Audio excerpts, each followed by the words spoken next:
Bahor Imamova, and you're watching The Voice of America. In 2018, Canada-based energy company SkyPower signed the biggest deal in the history of Uzbekistan in terms of foreign direct investment, which involves $1.3 billion. And the goal is to build 1,000 megawatt solar energy generation infrastructure in a country that has never seen anything like this before. So to discuss the fate of this project, this huge deal, we have Carrie Adler with us today, all the way from Canada. Thank you so much for joining us. Thank you. You have been dealing with the Uzbek government face to face, at least for the last 2 years, right? Yes, it's been a very exciting journey since late 2017 that I think is truly a roadmap for other foreign direct investors. And the solar power generation infrastructure that you are building across Uzbekistan involves, I believe, all the regions? We had a choice of regions that we worked on with the government that are the most needy in terms of bringing power to groups and communities that currently don't have power. So our focus, the first area that we focus on is the Samarkand region, and we'll follow with the Navoy region. But I just wanted to maybe perhaps give you a little bit of a context. Absolutely, yes, please. So although I'm from Canada, the company is majority owned by American shareholders. So it's Canadian and American shareholders. The largest shareholder is a fund manager who has one limited partner, which is one of the largest pension funds in the world. It's actually the largest in North America. And back in the United Nations in 2017, I was invited by President Mirziyoyev to attend a gala dinner, which at that dinner, which was well attended from people from the Commerce Department, CEOs from multinational companies, I was asked by the President to stand up and was advised that after reviewing suppliers around the world, based on our experience, credibility, and track record, that SkyPower was selected by the government of Uzbekistan to come to build the solar power industry in Uzbekistan. To be perfectly honest, I went to the dinner as a courtesy. I had no intentions, no understanding what the needs were of Uzbekistan. So the Uzbeks had already studied, they had done their own due diligence, and they already wanted you, basically. We were invited. You were invited, and they put you basically on the spot, and they said, hey, we want you to come in and invest. Not only invest, but to be brutally honest, because that's who I am. After I was told to stand up, and President Mirziyoyev addressed me personally and said, I expect you in 2 weeks to be in Tashkent with a proposal and a contract. Do you understand? I was, sure. This is very interesting. So did they give you any numbers? So not at that moment. As soon as the formal part of the evening was over, and companies like GE, amongst others, law firms, and various other companies, I think there was 10 or 11 of them that were selected that evening to come to work very closely to help President Mirziyoyev achieve this incredible vision. Now, for me, I've spent a great deal of time in the UN. I mean, each year we host 10 to 12 heads of state. It's at various events. I work very closely with the Global Compact. In fact, I worked very closely with Ban Ki-moon when he was the Secretary General. And today I work very closely with Amina Mohammed, who's now the Deputy Secretary General. And we work to try to advance the necessity to have renewable energy, which is a precursor to assisting the world solve for climate change. So for me, sitting in an event where a head of state takes a very unorthodox approach. I mean, I will tell you something. Very Mirziyoyev-like, actually. But so unique that everyone in the room was speechless, because here is a man with great respect amongst all and with humility, ready to stand up and say that, look, North Americans are more talented than we are. We need to learn from them, and we need them to come to our country to help capacity build. And in exchange for them doing that, we are inviting these business titans to come and help kickstart some of our core industries. I was wholly impressed. But I was a little suspect. Why was it that they had chosen SkyPower? What research did they do? Did they talk to any of our people? How were we selected? Now, we understand that the US government, who is a big supporter of SkyPower, as is the Canadian government, who are big supporters of SkyPower and what we're doing in developing countries around the world, may have put forth our name. But I wanted to hear for myself, is this man who's got this incredible vision a real man? Is this really what he is planning in his country? Because you're not just talking an evolutionary change. You're talking a revolutionary change to a society that, for all intents and purposes, the rest of the world considered closed for decades. Absolutely, and you got to have that conversation? So I had a chance to have a conversation. Obviously, I need to work on my Uzbek, but it was translated for me, and I looked President Mirziyoyev in the eyes, and I said, I'm prepared to come to your country, but I want to know that if we come to your country and I'm able to get approval from our board to make a sizable investment, are you going to follow through with all these reforms and commitments that you've laid out to hundreds of people in the room at this dinner? And this is on the sidelines of the UN. He shook my hand and he says, be in Tashkent in 2 weeks. 2 weeks to the day, plus or minus 24 hours of time zones. I showed up with a team of 15 people. We had economic studies done by Deloitte. We had contractual agreements. We had entire engineering plans. We had mapped out their entire network. We understood what they need. I mean, we spent a fortune of time and money and showed up. To get all this done in 2 weeks.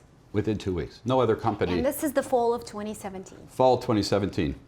Within 48 hours, we signed a framework agreement, not an MOU or I love you, love me. Like, this is an intention of SkyPower to put 1.3 billion worth of assets in the ground, generating power to Uzbekistan. The biggest foreign direct investment ever in the history of the country. Biggest. And I will tell you, I mean, we did so at great risk. But I did it for one reason only. I've had the pleasure of meeting and knowing and am friends with many heads of state around the world. There are few, if any, I've met that have the conviction and the ability to, in a very candid way, to basically simply state that we need help.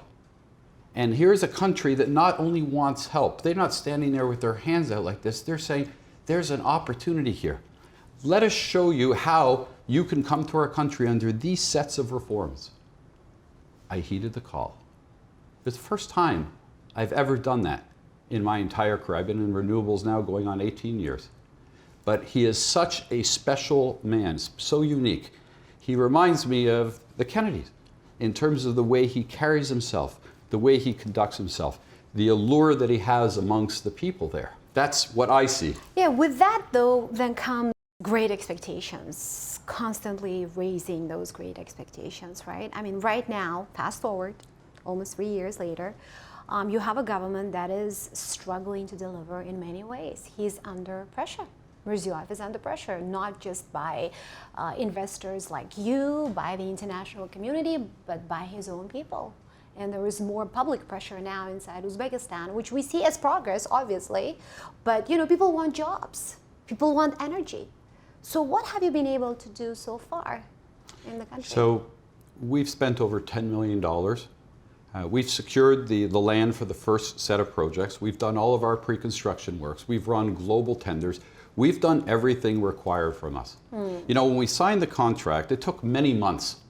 And in fact, in December of 2017, after being told to repeatedly come down to finalize the documents, only to arrive there and have a minister or deputy prime minister say, well, we're not ready to sign, not ready to sign. I mean, this was negotiated. Now, one thing I will tell you, I can't speak for other countries in that part of the world, but when SkyPower conducts itself, one of the first rules we operate under is transparency. We're married to anti-corruption. We will never participate in any corrupt activities. We will not pay for a contract, nor would we even give a gift, nor will we make a promise.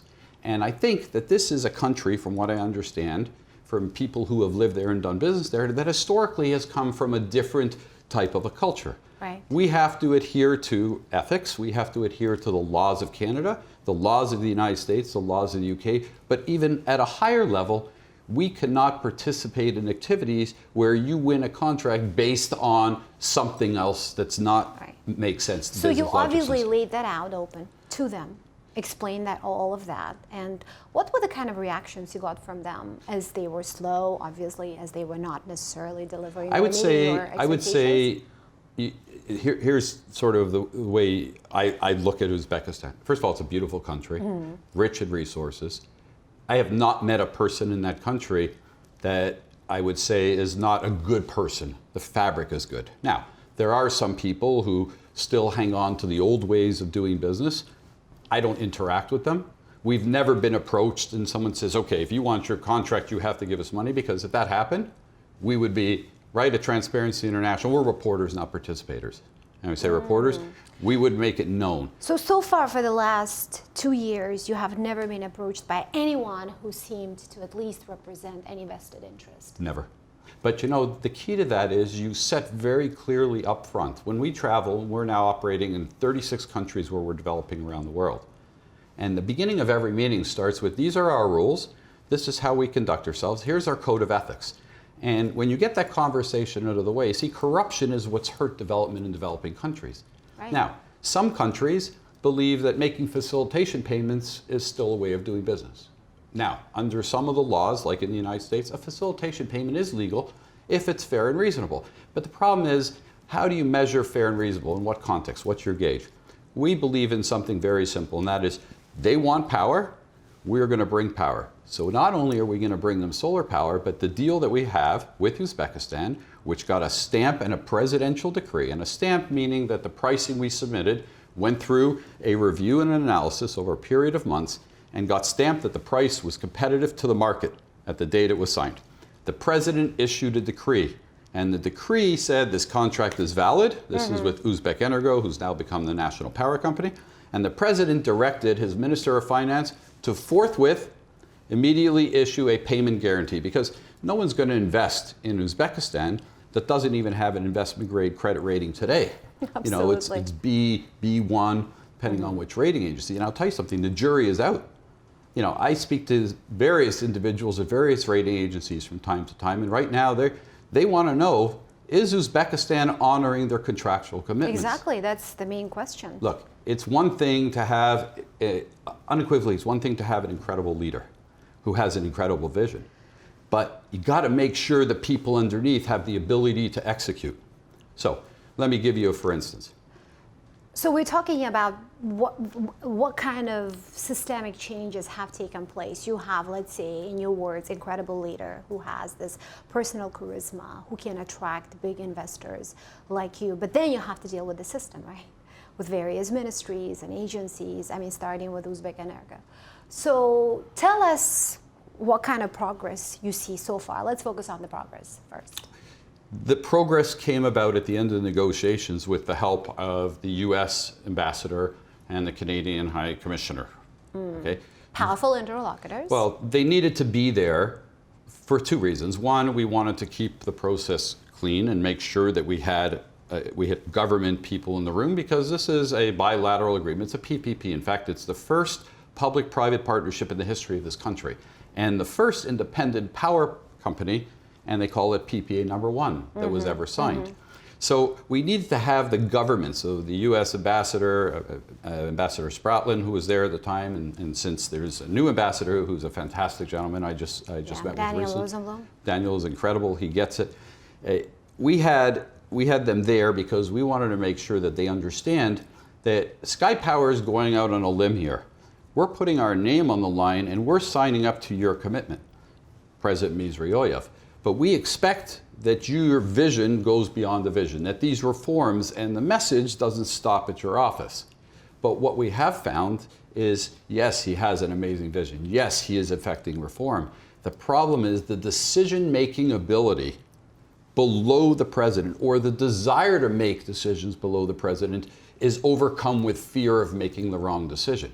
So fear is one of the greatest inhibitors. So it's, you know, we call it, in Canada, passing the puck, passing the ball. No one wants to be the one to make the decision, whether it's the smallest thing like a piece of land, or whether it's issuing a sovereign guarantee. What ministries have you been dealing with? Obviously with the Ministry of Economy. We've dealt with the Ministry of Finance, Ministry of Economy, Ministry of Investment and Foreign Investment. Trade. We've dealt with the Ministry Agriculture? of... not agriculture. Energy?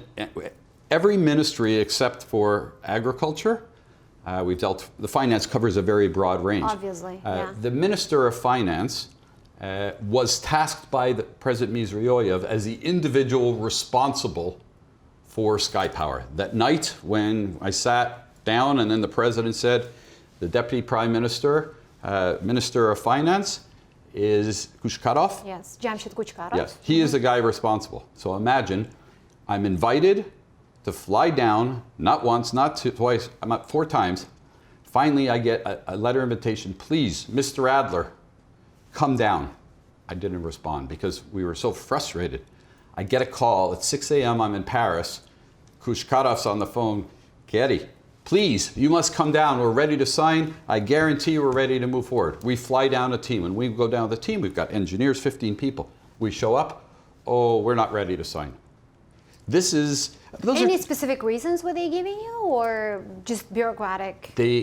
There's bureaucracy. But let's get through that. Now we finally, in April of 2018, all the agreements are finalized with the Canadian government and the US government's assistance, sitting with Uzbekistan, because look, we don't just go to Uzbekistan as a great business opportunity. We go there because we want to have an impact on society. We're not just giving solar power. Deloitte did an economic study that what we call green giant Uzbekistan will amount to several $billion impact on the GDP, about 30,000 job years. We're also, for capacity building, doing a program where they'll be able to take their managers that was covered by the revenues of the project to Harvard, MIT, Sloan, to educate. This is what President Mirziyoyev really asked. He says, I want to give an education. I want to help. We're setting up in Uzbekistan actual assembly. So instead of just buying the solar panels from China and all the jobs going there, the solar cells will come from China, but the assembly is going to be done in country. We're not asking them to pay us anything except the price of power that we negotiated. Do you think that some of the key people, I mean, starting with Minister Kuchkarov and others, people around him, do they understand what the content of this deal? Do you think they understand the depth? Like when you go explain your own findings, when you explain the potential impact on the overall economy and the impact on the reform process, do you think that they get you? Deloitte issued a detailed analysis, which was subsequently translated. I've heard Deputy Prime Minister Kuchkarov speak on Bloomberg in perfect English. He gets it, right? So they get it. They get it. But here's the challenge. I mean, you're talking about a sector that hasn't really existed in Uzbekistan. I mean, they've been talking about renewable energy, solar power, potential of Uzbekistan for a long time. You know, we've been to many conferences where experts would come out, you know, from the government, various institutions, and they talk about the potential of Uzbekistan when it came to this sector. But they had never really started to build the structure or to even think of a real structure before you went in. And so zero experience. And we're the pioneer. But Yeah. here's the most important thing that President Mirziyoyev should not be lost on him. When someone takes a chance on you and trusts you, it's your job as a leader to follow through.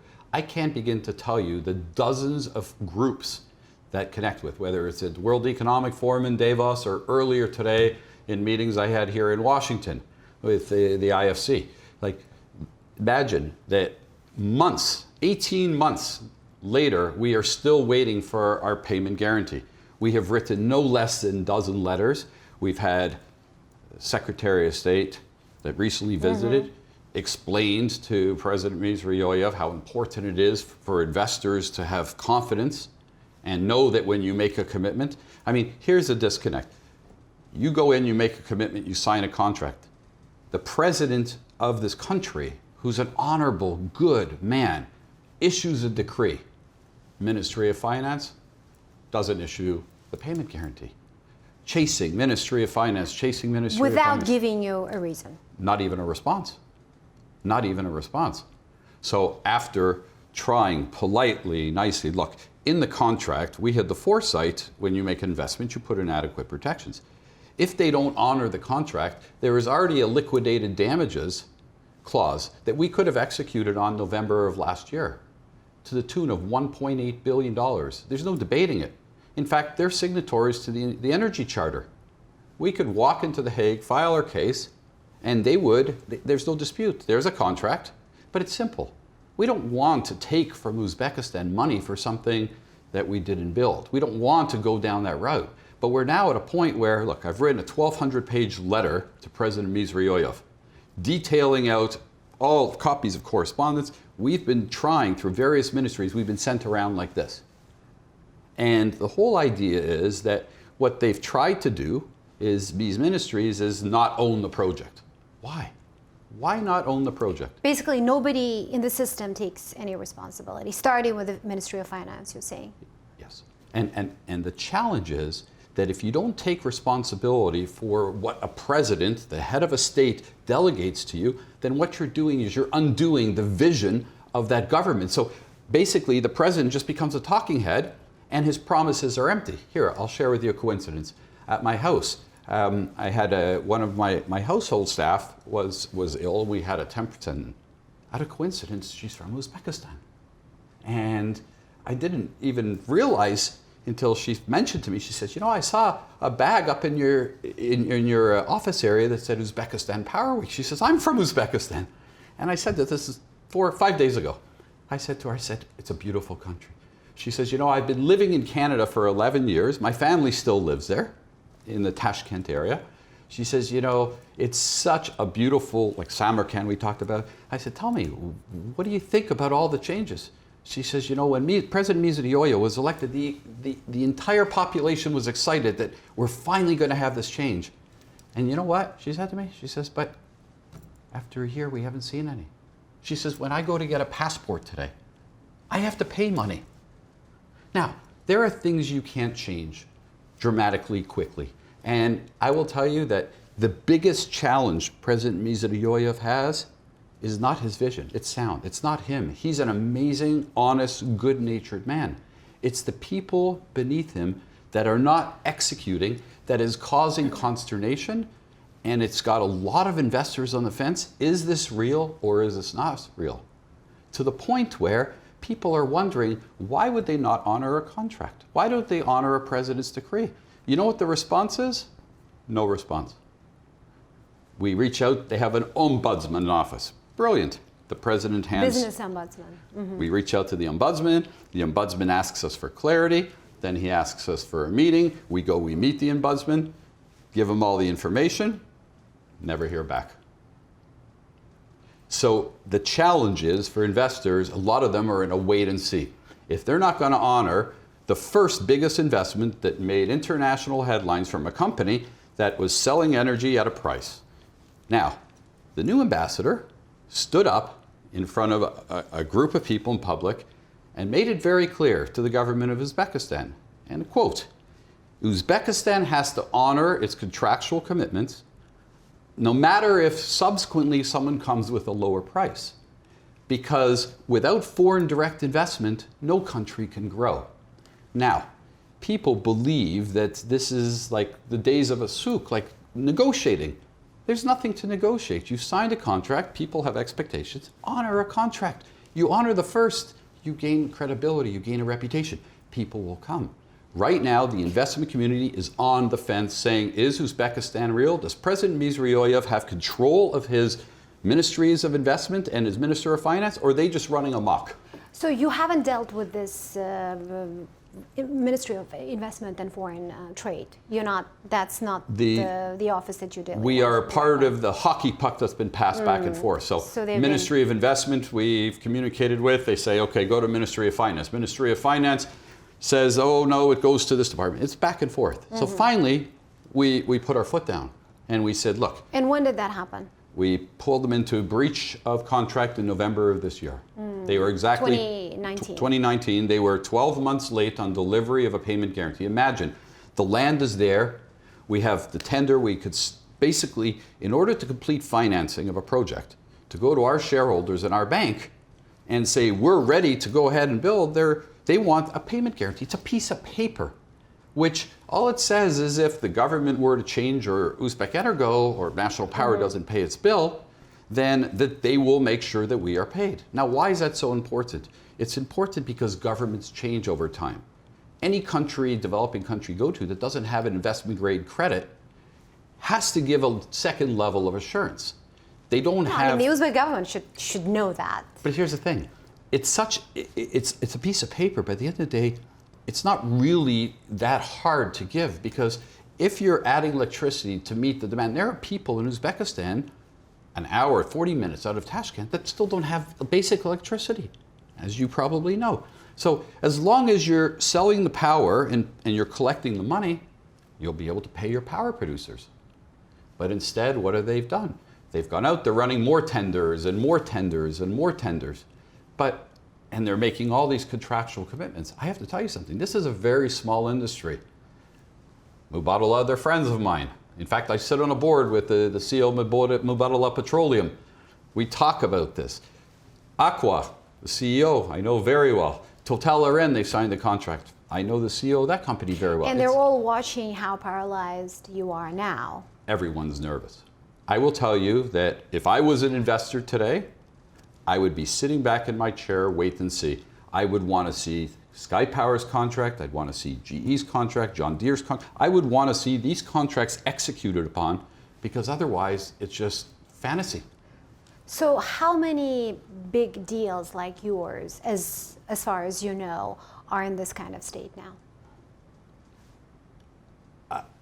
I always like to use facts when I speak, but I have heard from very reliable sources that there are over 100 presidential decrees that the president has signed and put a stamp on and published that are still waiting to be acted upon.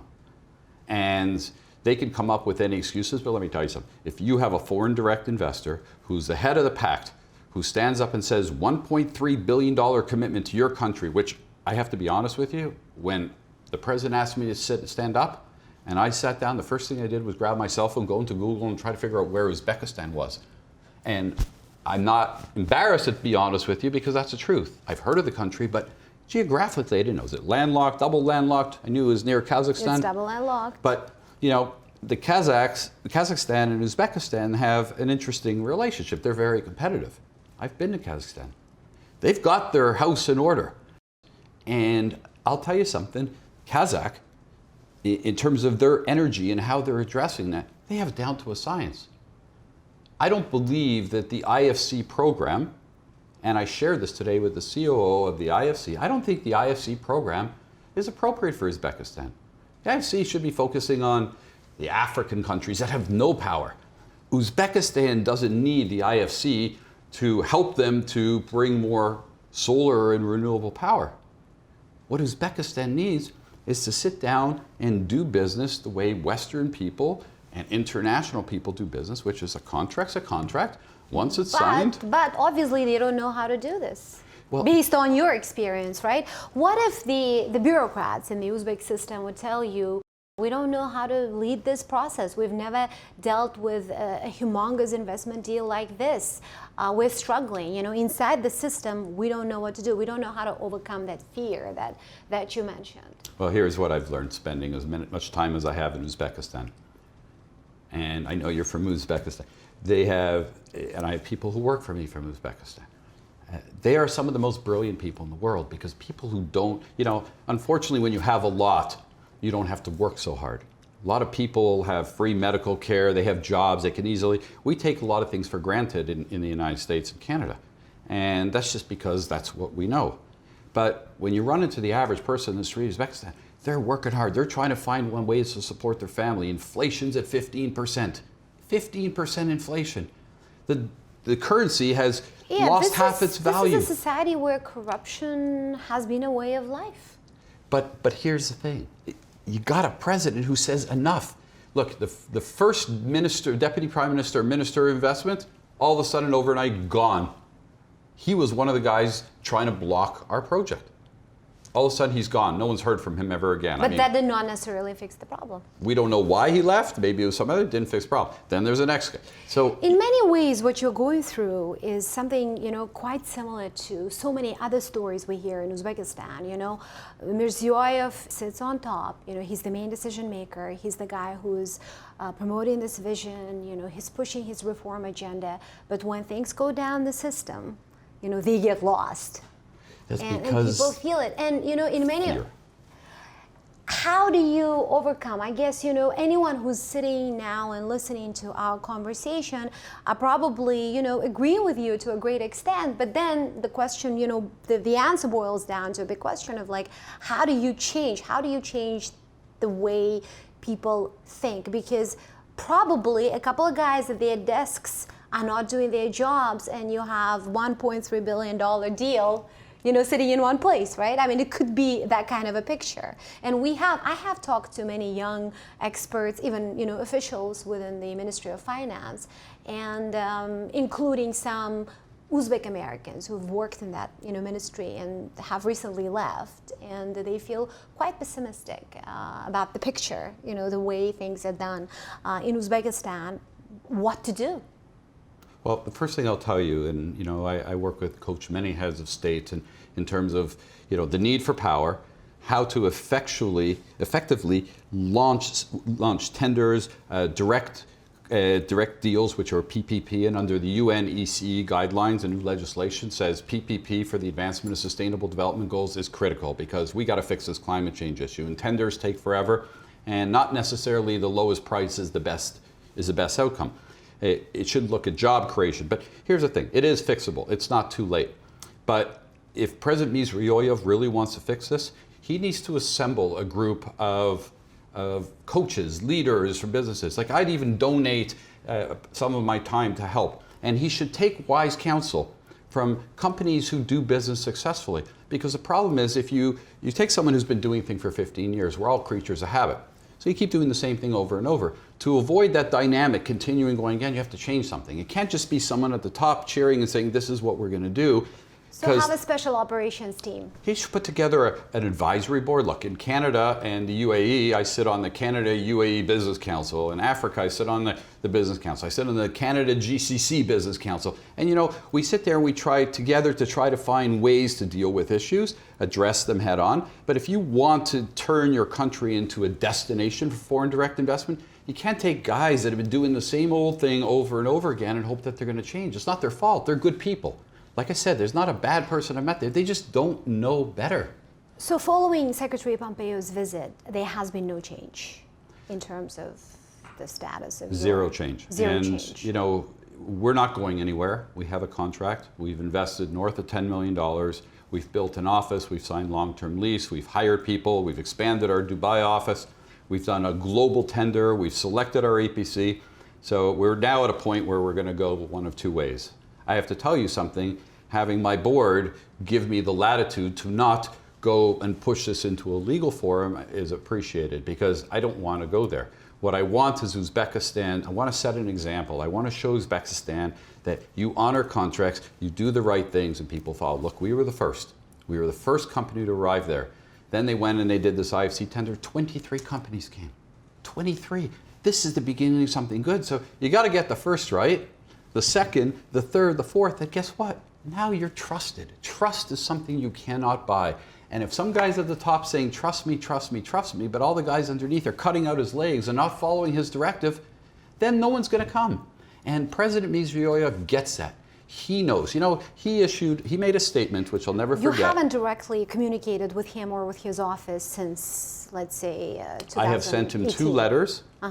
Okay. No response? No response. I've asked to meet with him. It was handed off to his ministry. They set up a meeting. We confirmed the meeting. It was canceled 2 days later. I will tell you something.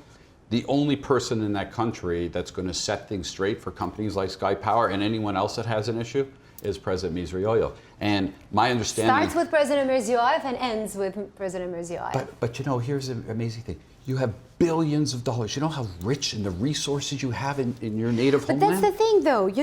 We've had these forever discussions about the potential of Uzbekistan, but when it comes to actually doing things, then, we hear... So you got a guy here that stands up and says, and convinces his board that we're going to invest $1.3 billion with our shareholders and investors in this country, and the guy stands up, one day I'm the hero, and the next day the people underneath me. Why? Because I didn't participate in the way they used to do business? I wouldn't. And they never asked me to, and I want to make that very clear. Our intention from day one has been to build this thing. I've heard rumors, SkyPower didn't want to build it, they just wanted to flip it and sell it and look, we have a contract, honor the contract. Let me tell you something.